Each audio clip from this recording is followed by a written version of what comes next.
14 billion pounds of garbage, mostly plastic, is dumped into the ocean every year. Water is important. When you go without it, you notice. Ever since the Industrial Revolution, we've struggled with pollution issues. Starting with smog in London, our problems with pollution have escalated into events that have taken many lives and resources. In 1969, chemical waste released into Ohio's Cuyahoga River caused it to burst into flames. Or Love Canal, when industrial waste was buried underground beneath a suburban subdivision of homes that caused birth defects, illness, and other strange medical issues. With all of this history concerning pollution, we have developed techniques to reduce water pollution in order to provide a clean environment for the next generation. In more modern times, we've had our fair share of water pollution-related events. Like the BP oil spill, for example. The oil spill is considered to be the most destructive spill in U.S. history, the after effects of which are still felt to this day. In April 2010, the deep-water drilling rig, which serviced the oil well, exploded, causing 11 deaths. By the time the well was capped, a year and a half later, an estimated of 3.2 million barrels of oil had leaked into the Gulf. However, the effect of the oil on the flora and wildlife paints a grim picture still to this day. River pollution is at its worst in the most densely populated areas of the world, India being the biggest offender. According to the Indian Times, Indian cities produce nearly 40,000 million liters of sewage per day, enough to irrigate 9 million hectares. That's the equivalent of 90 million acres. Not only is this a ton of sewage, but nearly 80% of this sewage generated in India flows untreated into its rivers, lakes, and ponds. One of the most populated of these rivers is the Yamuna. The Yamuna has 50 times more biochemical oxygen demand than the permissible limit, meaning there are 50 times too much bacteria growing in the river.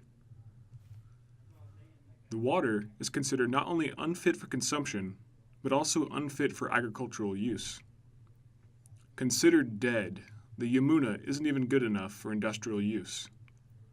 Detergent flows like a foam across the surface, and bacteria flows with the current underneath.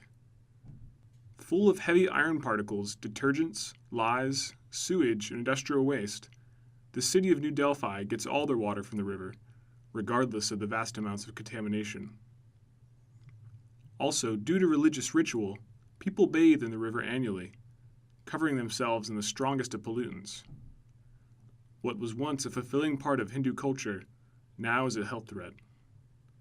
What can be done? There are some who say the river is past saving.